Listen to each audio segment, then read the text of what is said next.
Hello Kimochi, gala vlog muna tayo. Today is Sunday kaya ngayon ay family day. Kaya nagpunta kami dito sa Hotori Ryokochi Park. Tara, samahan nyo kaming libutin tong Ryokochi Park. Pero bago ang lahat, alam nyo ba na ang ibig sabihin ng Ryokochi ay green space or greenland or isang nature preservation zone within the cities? Kung sa atin dyan sa Pilipinas, maihahambing to sa Quezon City Memorial Circle. At maraming Ryokochi Park dito sa Japan. Kung nasa Japan kayo, i-search nyo lang sa Google Map, Ryokochi Park. Maraming lalabas yan. Tingnan nyo, baka may malapit na Ryokochi Park sa lugar ninyo. Marami kayong mga activities na pwedeng gawin dito. Pwede kayong mag-jogging, mag-biking. Meron ding skate park dito. At kung trip mo naman mag-horseback riding, pwede rin dito.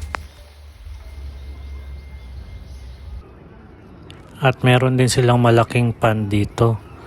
At kung ano-ano mga hayop ang makikita mo.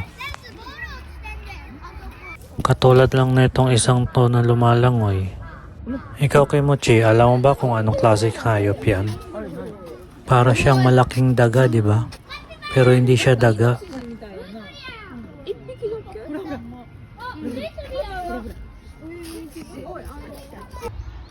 At syempre, hindi mawawala yung palaruan ng mga bata.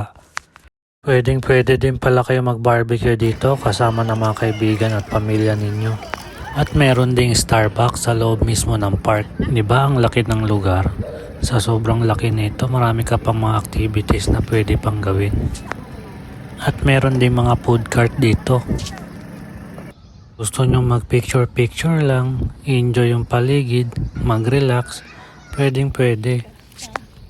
At kung may malapit na Ryokochi Park dyan sa lugar ninyo, puntahan nyo na sa Yasumi Day ninyo para makabawas ng pagod at stress mula sa isang buong linggong pagtatrabaho.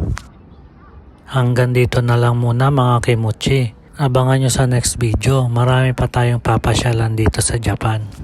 Maraming salamat sa panonood mga Kimochi.